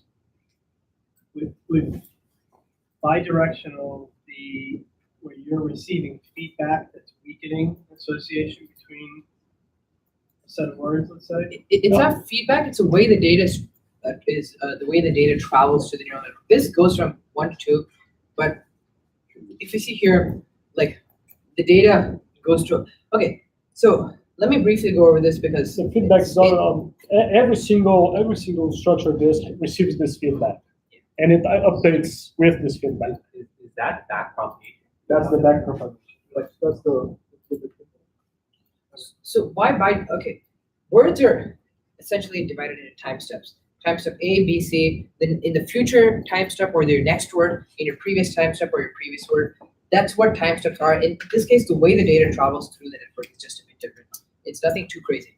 But I just want to let you know that our dense network gets like 78% or something. I don't remember the exact percent accuracy, but bidirectional gets way higher. It's like 93 or something. So sometimes you need that extra complexity in your code in order to properly classify the text, because otherwise you're going to do a bad job. It's going to be too simple. And like by too simple, if having it too complex is overfitting, too simple could be something like this. Like let's put it a pretty bad end. So we want our model to be the right level of complexity. And that's why different structures, it's really important to play around with different structures. And I'll tell some more about there's like this thing called an RNN, a CNN, LSTM, as Vinicius mentioned, different structures. Again, I'll just briefly cover this. Yeah, so actually, we talked to Kelsey. Probably we're going to start another class in May. So we're going to have two classes. One will be this AI for business, and we're not going to enter into this how to build the structures, the differences of the structures, the differences of the activation function. Each activation function has one property, and sometimes you want to compound those activation functions in a different way. So, but we will enter into this, I don't know what we're going to call, probably advanced AI. But we're going to have a class on that, on advanced AI. And we're going to continue this with business AI. Just implementation, how to get the data, how to drive some knowledge from that. The results that we're going to get from this is actually pretty cool. You're going to see how the data is being split into these two spectrums of a positive or negative, and it's really interesting to see. And we'll just get into that as we go on with this. So model check. Okay, we were okay. So what I covered was for the embedding. Now, an embedding is a way to feed your text data into your neural network to do processing off of that. You can't just feed raw text into it. You need to feed something called an embedding layer from Keras into the deep neural network, so it can actually run it can actually do its operations. Nothing too fancy. It's exactly what we talked about earlier. Our word vector is an embedding, so it's a word embedding. It's like putting muffins on a raisin, right? Like, where are the different muffins placed in relation to each other? You can ignore the next two. This is for saving your model, like just so you don't need to run it each time. And this is for giving the directory where it should be saved. You can de-store just for that. Yes. Just one quick question. I got confused that very part. So we converted the word into word vector. So we already have numbers, but still we have to do embedding. It is not just that we are starting. This is different data. Sentence we are putting into. This is not the Gutenberg sentence. This is IMDb data. So we need to create a word vector to feed it into that. So that was just. That will take care of converting into word vectors. So. Yeah, that's the whole point of the embedding layer. That's why we're going to talk about some of the things. Anyway, so pandas, we talked about this first session. You need this for data frames, analyzing data, doing data processing. I don't think we're going to be really using this, but it's kind of just keep it there. Kind of need it. And Matplotlib is to visualize it. This is going to be really cool to see what we're doing. All right, great. So now that I actually explained the imports, it'll be really easy to just reference what each one is. All right, so training. So epochs. Epochs is the number of time it iterates through the data, and with your back propagation, all that. And the lower the epochs, it's the same under simplicity and over simplicity. So that's again, mess around with this. The best way to learn about this stuff is just making 4 to 6, 6 to 8, or 4 to 2, visualizing how the accuracies go lower or higher. And batch size, and obviously. For a capstone project, it's really important to do this because there's not really going to be anybody telling you it's going to be 4 epochs or it's going to be 6. Just try it. And anyway, so each time we're passing it through the layer, passing the data through the network, we can't pass all the data in. It'll overflow. You can't hold that much data in the RAM, right? It's literally going to crash. Therefore, you need to separate it into these things called batches, and we're creating 128 reviews per batch, and we're feeding that in. Okay. So he has a great question about if it's going to be a vector space embedding, which is exactly what we're doing. This is also, we're using 64 dimensions for Word. It's not a magic number, you can change it. Now, this is one of the cool concepts that I was talking about earlier. For those who weren't here at the beginning of the class, there are 2 ways in order to remove words that are unnecessary. One, you can assume stop words. I, me, myself, yours, your. So everybody knows stop words, the unnecessary stuff. But another way is to see if a word occurs too much. I may occur 10,000 or maybe 6,000 times in the entire text. So what that means is that it's just a really, really common word and probably won't play a big role into helping identify the context. Obviously, this is based on a research paper in 2011, 8 years ago. So as I said, may not be the best number ever, but you can change it, make 6,000 to 7,000 or 8,000 and see how it affects your results. Anyway, N words to skip. So if the word doesn't appear at least 50 times in our text, cut it out, it's useless.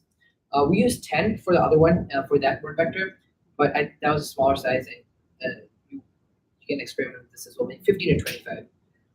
One of the reasons why I'm putting all this in one cell is that you can experiment. You can make 100 into 105, 50 into 60, or 6,000 into 10,000. And why you want to do that is so you can, for your own capstone project, identify what kind of words would work for your project the best and easily change those hyperparameters in order to tune them and get the best model possible. Any questions with this so far? So how is the word or vector, is it stored in a like a square matrix, or is the vector with zeros and ones, or how is the data stored? Like how you convert the text to It's data? not zeros and ones because it's coordinates. So it'll be 0.6, comma 0.125, maybe 3. Sorry. So it just pairs points. It doesn't pair is only for 2 dimensions, like when you're having x and y. When you have 64, it's like 64 like combo. Like one thing has 60. It's a length of a 64. So 64 is what the length of the sentence. Or? Yeah. It's the length of a vector, like of each word, which is embedded into The the. dimension for the matrix. Okay. So the 64 was chosen by. Yes. While training, This is a hyperparameter. Do a for loop. We're going to find a. There's one, but you basically you have some. Okay, I realized I didn't run my imports there, so that, on this. So we use this Keras text utility, which is just your tokenizer class, which is what we did before. So literally each and every step, we painstakingly did that earlier, but Keras tokenizer does that in one line, and it's really useful. One of the key tools, another tool to have in your arsenal that you want to know. So take tokenized words, the number of maximum meaning tokens. You don't want extra punctuation like commas and periods. Have them all lowercase and one hot. Anyway, back to Joel's point. Like, this is really simple, one sentence, but there are multiple other ways that you can extract your data. Like, you had to manually do all of these steps here or use this Keras tokenizer class, but it's not as simple as just loading imdb.data. So this data is stored on an S3 server on Amazon cloud, which you can just extract and it's in a NumPy file, NumPy array, and you can just use that. Okay.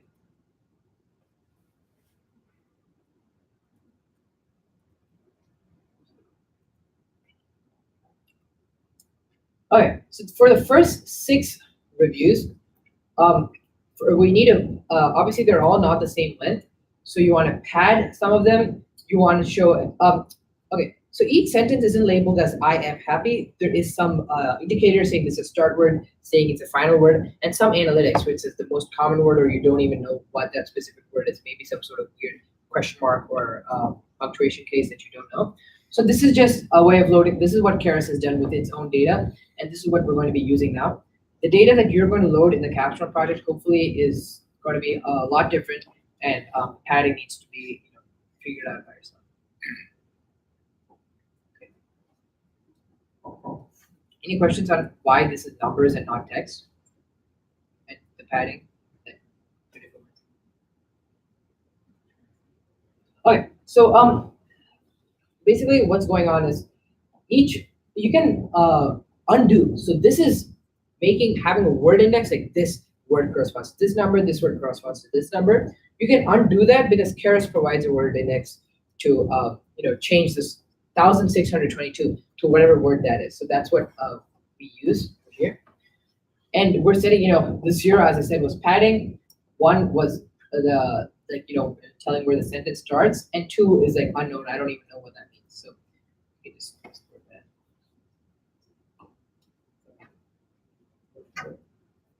Back selecting the value, always select the third line. Sorry, I couldn't hear you. Somewhere in the word index, yeah, the second line on the 30th. Yeah. Yeah, the E plus 3. What's the purpose of that? That's to skip over the first 3 words, first 3 values that you have in your. value. The assumption that you want to skip it, or by design, you want to- It's by design that you. So anyway, so what is 52,020? What it is 34,706? These words correspond to a specific number, which basically you can undo your changes that you made by translating these words into numbers. So go from words to numbers, but we want to know what words we're passing in from this data set, so you can go back from numbers to words. So this is what.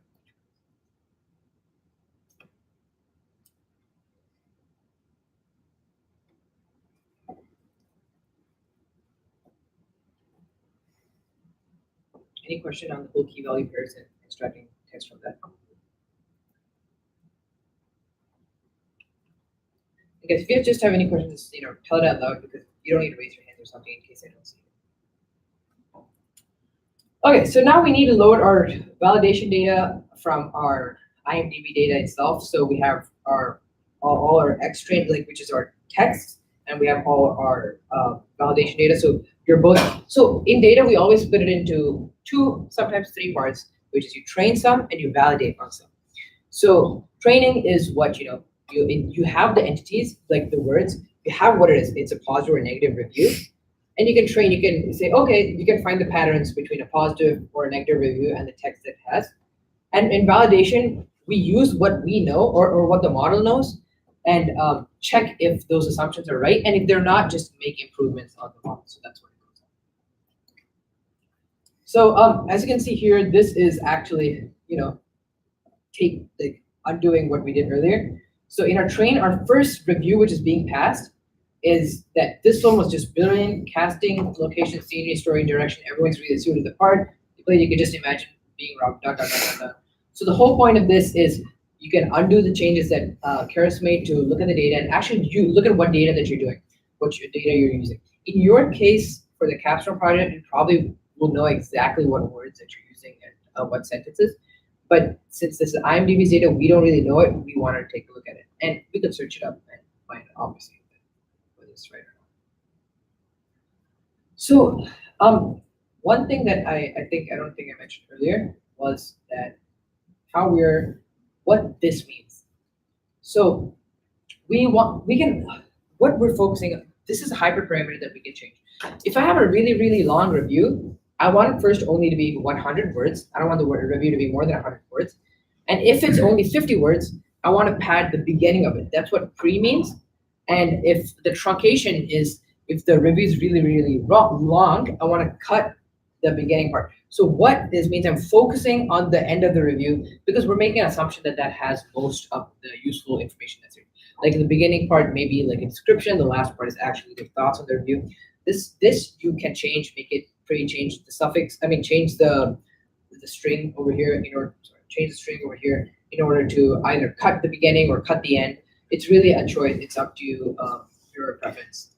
Change that. 64, this is, as I said earlier, don't really want to go too deep into this, but this is how many neurons we have in our deep neural network. So if we have,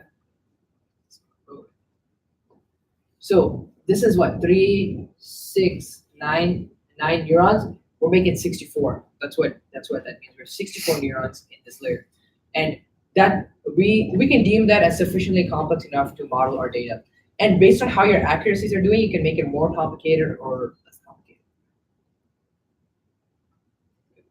The dropout 0.5 means I'm cutting out. So what is, I mentioned earlier, dropout prevents the model from doing too good.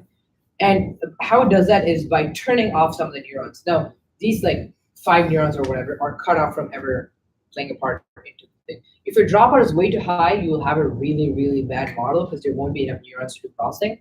And you have it really low, you'll probably get a model which, as I said, overfits to the data and again does a really good job.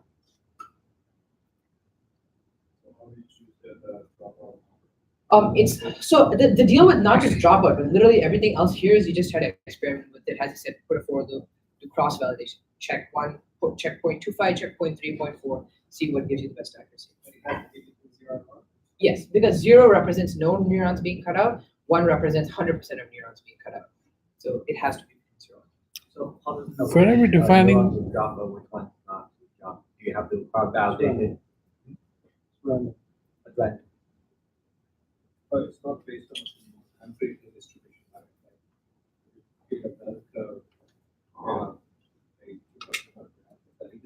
The idea of dropout is actually to be as most random as possible, because it's not to get the goal of dropout is not to get how to say, a vice of the data. So you have to drop out. If I drop out just a few nodes here, the other nodes will get this thing that we're trying to get rid of.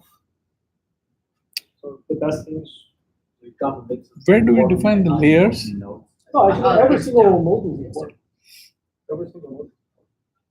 So there's a great question that popped up, which was where do we define the layers? And that's like down, right here. So okay, this is literally what I was mentioning earlier. If your review is too long, cut out the beginning part to make it only 100 words. And if it's too short, add these twos. These zeros, like these padding values, in order to make it the correct length. So that's what we're saying. The value is 0. If it's 0, that means we're padding the. Keshav, can you go back to the image? Please, show of hands. Who understands how the information flows out here?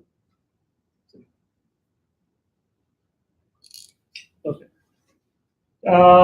Here, those arrows, they're weights. So we are going to input the information here. We have here, let's say, 64 dimensions. We're going to input every single number of the 64 in each one of those nodes. And we are going to start this with random weights. Now, each node here, what this node will receive. It's going to receive this number. Let's say that it's 1 for everyone. And each weight here we set for 1. And we have 64 here. This first guy will receive 64 ones times the weight, this arrow that addresses here. Right? So we have 64 of 1 plus times 1. We're going to have a 64 entering here. Now, this 64 enters this node. Inside this node, there's something that Keshav is going to show now called activation function. This activation function says, okay, if this information, let's say, binds a certain threshold, it activates or not. It passes the information forward. Then again, you have the weights, and then you're going to make this multiplication of everything until the end. Here's in the output layer. You're going to have a result. And in the training set, you'll have the actual result. And then you're going to compare. Compare with? Compare with the actual result. On the training set, you're training. So you have the result I reached into a conclusion. Okay, 5. What is the result? 6,000. So, that was far. So what I do a back propagation. I'm going to get the difference. We're not going to enter the details of this. This will be for the advanced AI, but I will get the difference. I'm going to do a partial derivatives, and I'm going to understand how I have to update these weights to actually get close to this result. And then I'm going to do them again for the second batch, the second batch, the third batch, etc. And after I run the whole data, that's the first epoch. I'm going to do that again, and I'm going to do that again until I have here this difference. Before it was 5 against 5,000. Now I'm reaching 4,090, 900 something. Hey, I'm good. So that's how the data, the information flows throughout the deep neural nets in a very. Now, why we say it's linear algebra is because it's actually just a basic function that there's going to be a bias unit in each cell, like what he said, how the data is flowing. And each arrow, these weights are multiplied by a factor and added. So what you're dealing with is nothing like too complicated. It's just you're multiplying and adding two values. And those different values are what determine, the weights for the next cell and the next cell. And these weights and biases are what is being changed when, as he mentioned, back propagation. You do all this and it's like, oh, it's wrong. And then what weights you edit. So this function is essentially what's being modified and modified and modified and modified for each neuron in order to properly build a relationship between all these areas.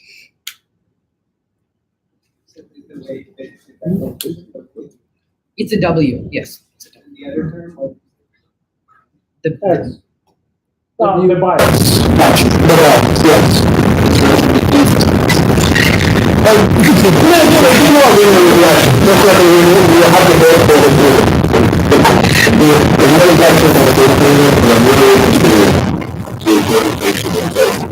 Yeah, I am going to go further. So as you mentioned, some of the pre-product stuff. Okay, so when people go through this, we actually talked about most if not all of this already.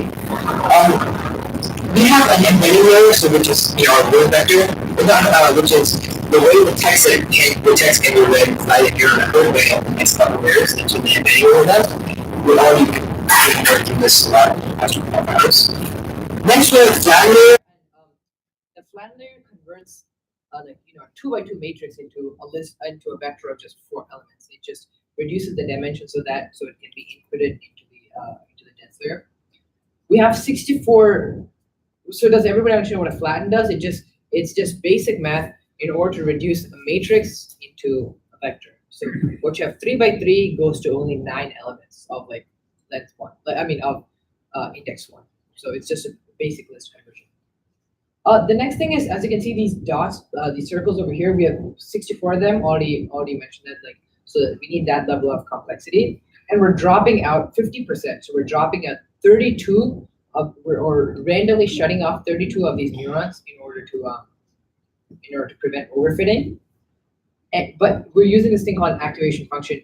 Now, activation functions are another hyperparameter that you can change. There are multiple different activation functions. There's this thing called perceptron or sigmoid, 10H.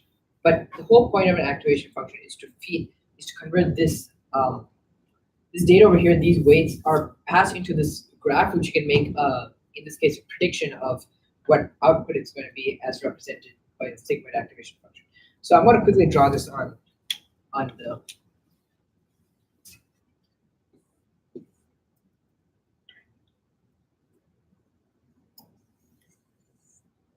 So what do you have? Oh, the whole point of sigmoid activation function. So you have weights, okay? So now these weights are scattered across this x-axis over here. So you have an x-axis which is dot, dot, dot, dot, dot, dot, dot.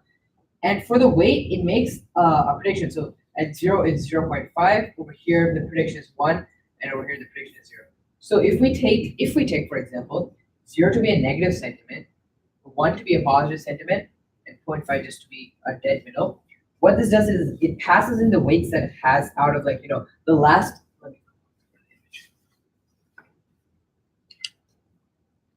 It passes in the weights of the hidden layer 3 into this graph over here, and this will give something like 0.6 or something. And since 0.6 is greater than 0.5, it'll be classified as a positive sentiment. That's the whole point. And if you have 0.3 or something, it'll be classified as a negative sentiment because it's over here and it comes under this bucket instead of being over here and coming under this bucket. So this sigmoid is this activation function is the best way to determine in a binary classifier, either 0 or 1. In this way, it's the best way to identify which if it's a positive review or negative.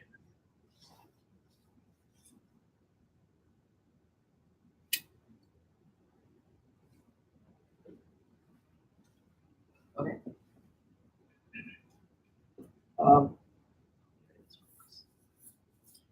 So the parameters that are being passed, we have, okay, since these, there's so many lines, since each one is getting interconnected with the next neuron, the number of parameters that we're going to be dealing with are really, really high, even though there's only two actual layers which are doing all the parameters. Because dropout is just turning them off, and then flatten is just making it a vector from a matrix. So even though we have two layers, the amount of data we're dealing with and the amount of neurons show that we have 729,000 parameters, which is what we're going to be dealing with for the project.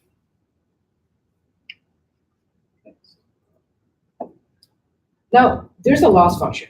Okay, cross entropy, it's really, really simple. It's just a mathematical function which you use to identify how bad. It's never about how good you're doing. It's like you want to reduce how bad you're doing. You want to like reduce the cost. So that's how bad you're doing. And that's the loss function that we're using here, which is called binary cross entropy. Now, if I'm using like, say, ignore the fact of a positive and negative review, think about it as middle, like really bad, kind of bad, okay, pretty good, and really good. That's 5 categories. Therefore, we're going to use categorical cross entropy because that loss function accounts for the multiple categories instead of the only 2 categories here, which is binary cross entropy. Okay, now Adam. This is all one of the fundamental neural network stuff. So as I said, you want to make it as less bad as it is. So if you have a parabola, right? So these are the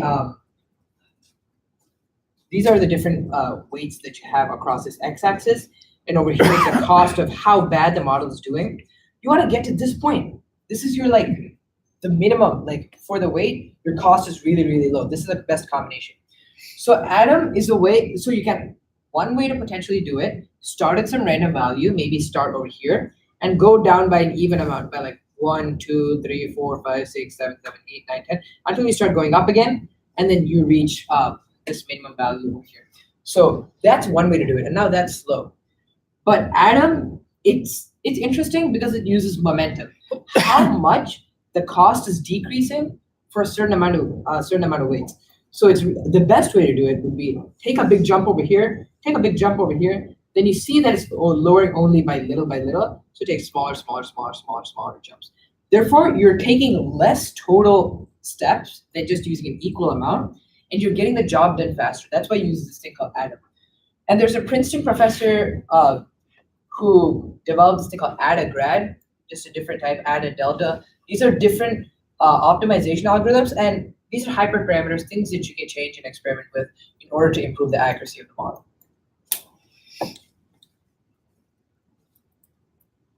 This part you have to watch out not to get a local minimum.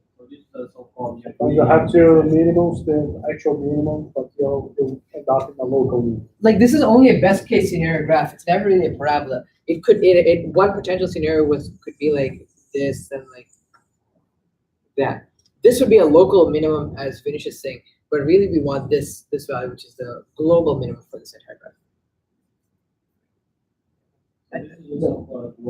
Gradient descent. Yeah, this is gradient descent. Yes, exactly. Like question on your loss of binary cross entropy, is it counting the number that you got correct versus wrong, or up? Just a general, like what is? I'll bring up an image of the mathematical function. It's like it's really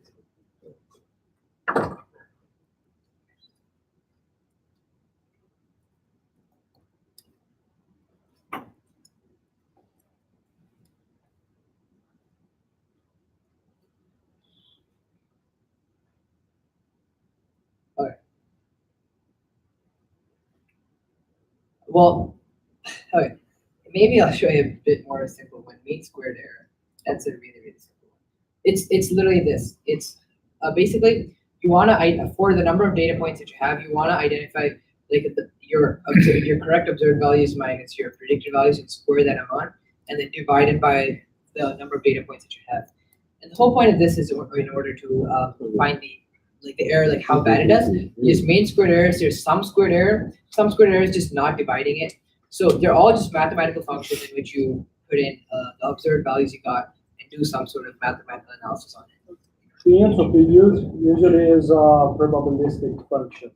It grabs the probability of a certain item appears a lot or not, and so it's everything will be some sort of a loss function that you're going to have to do partial derivative. That's a more complicated part. I did that for exports and imports.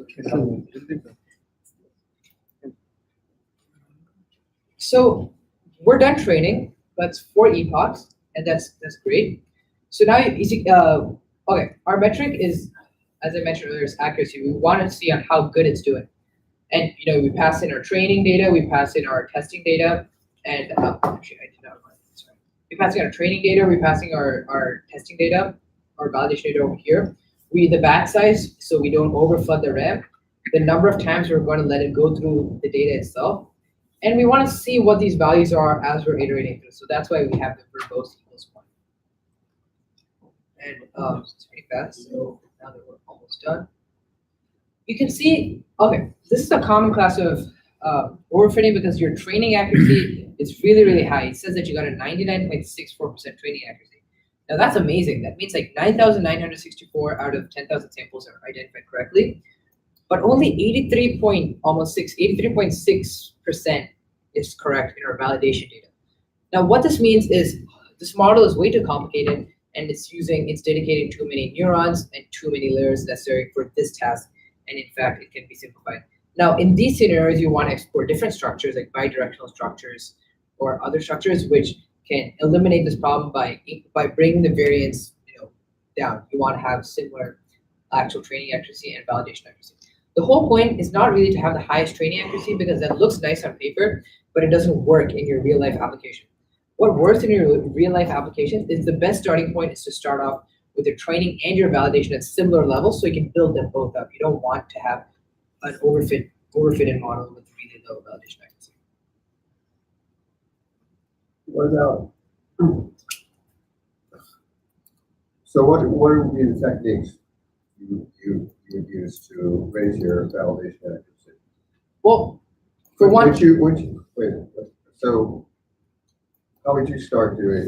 Would you first start out with experimenting with the dropout value? That's one step to do it. Yeah, dropout is one way to prevent. Well, what would you try first?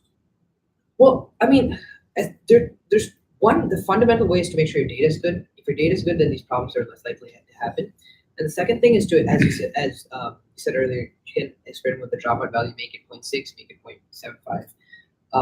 Not to make it like 100 or something, because then your model, like, you don't even have that many neurons. So experimenting with the dropout, experimenting with the loss functions, I think those would definitely have an impact on the accuracy. It might be the case as well that your database is not balanced. So you have the training sets representing something, and your validation set is different. Now you have to mix things a little bit. So after you do that, the easy part is just run a for loop on a dropout, run a for loop on the number of layers, the size of the layers, so we can get a simpler model. The main thing is this shows that your model is overkill.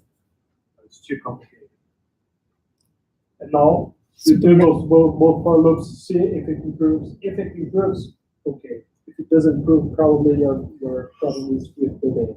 So the metrics you're taking is accuracy, right? Yeah. Can it be precision also? Like, what are the other types of you metrics? You can check that on the Keras documentation, what metrics that can be utilized. Okay. It's in the fit function. Okay, so basically, we're trying to predict the probabilities of like whether it's a positive or negative review for our entire validation data set.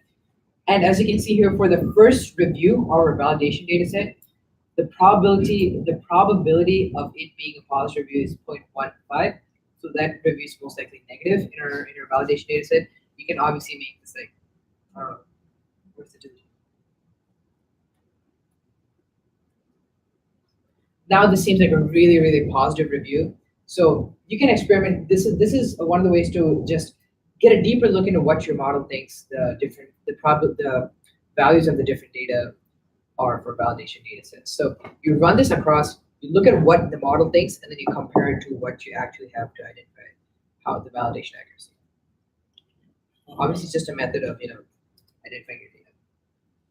Okay, so after all this talking, we're finally back here to Matplotlib. Now this is really, really good because what this shows is there is a good split between your positive reviews and between your negative reviews. It means your model is really, really confident in classifying this amount of reviews as as positive, and this amount. It's strongly confident that these X amount of reviews are completely positive and these X amount of reviews are completely negative. as you can see that a bad model would be if it was like equal the whole time. That means it's like not, it's like if it's the entire thing is equal, that means it's randomly guessing. So therefore it's a really, really good idea that you have these two peaks, like this bimodal distribution, like in statistics, of having a bunch of reviews which are positive and a bunch of reviews which are negative. Good question. Almost after the latest,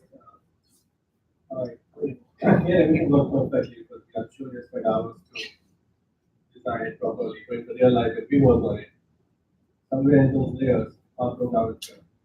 How do you go about troubleshooting if there's the problem with TensorFlow and this error? How do you figure out whether the problem was in the input layer, whether the problem was the dense layer, the problem was in the output layer? Keras will give you, Keras will let you know, it'll tell you exactly what layer the problem's in. It shows exactly. It'll be like, okay, so if I show you model summary here, each layer has a name, right? Embedding 1, flatten 1, dense 1, dropout 1, dense 2. It will literally say, if I had another dense layer, like dense 3 is where the problem's at. It'll let you know that. So, and most, I mean, I don't know every single error case, but a lot of times it's your input dimensions. So your dimensions that you're inputting in are probably wrong. So that's where most errors happen. So that's something to be wary of. The problem with TensorFlow, TensorFlow you can never figure out what the problem is. Yeah, Keras is a good wrapper for it.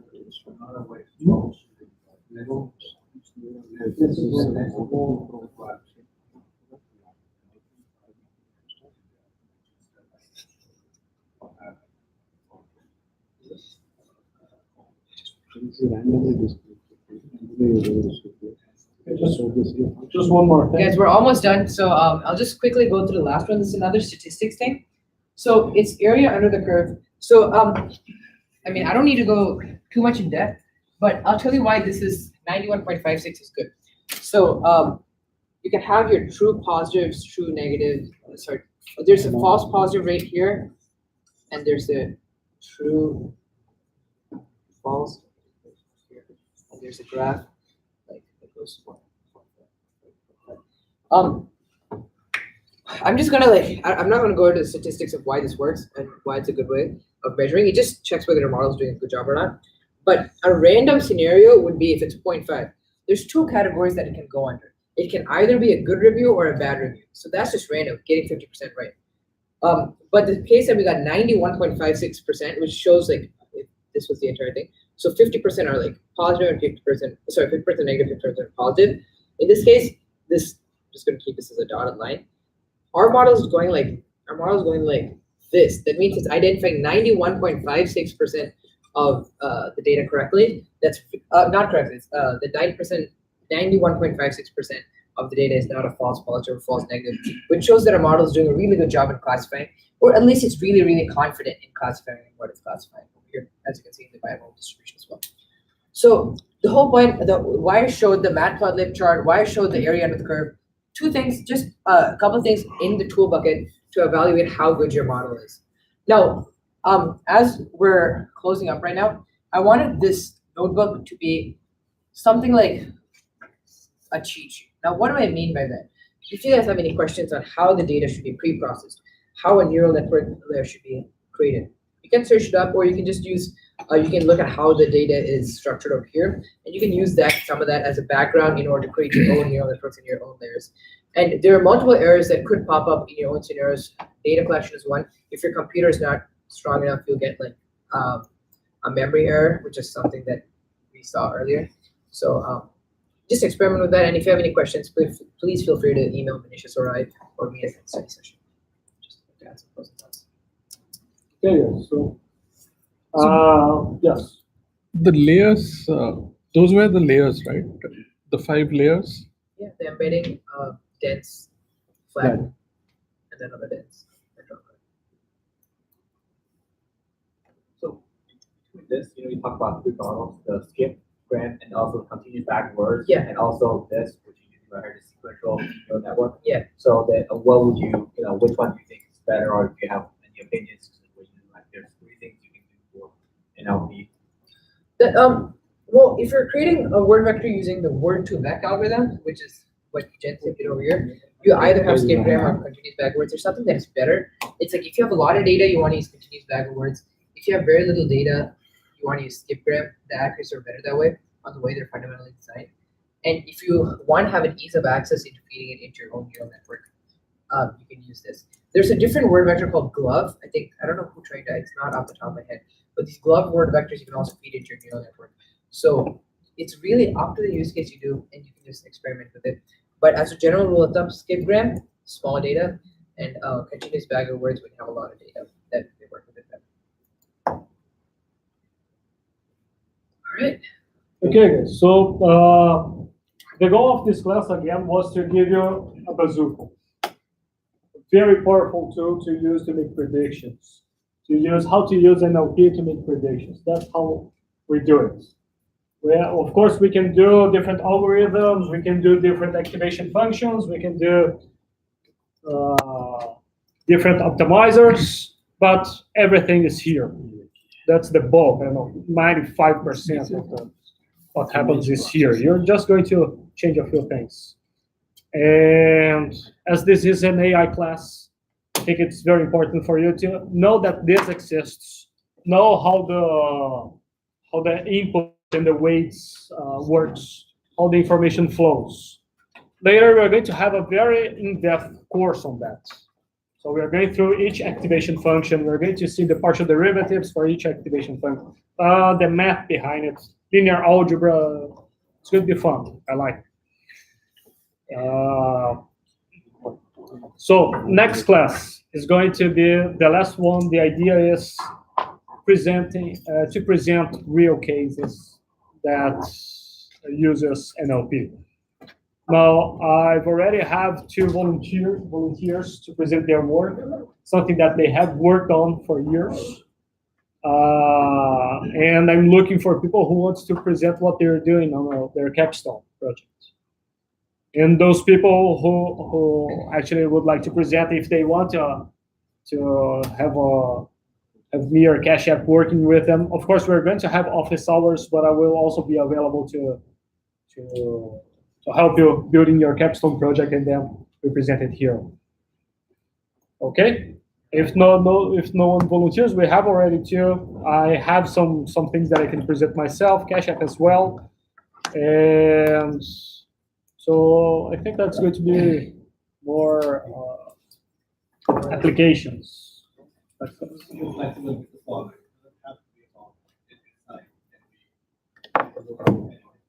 No, something that you used NLP in some part to find a solution.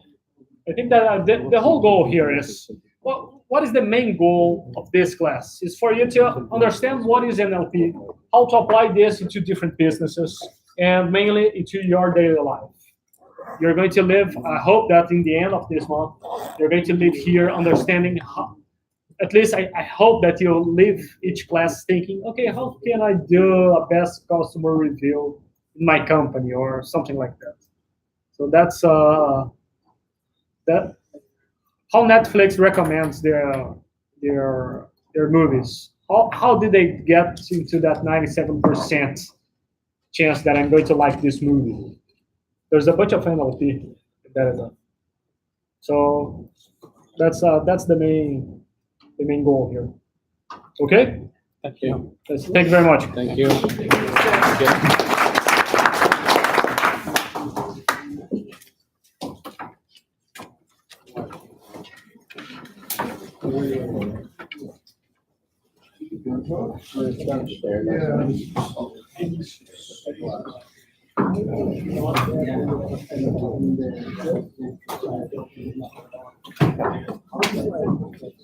Yeah, I can imagine. You have Very nice knowledge. Very good. Do you study? What do you do? I'm a student. Student here? High school. High school student? So how do you get the interest in this? Well, I was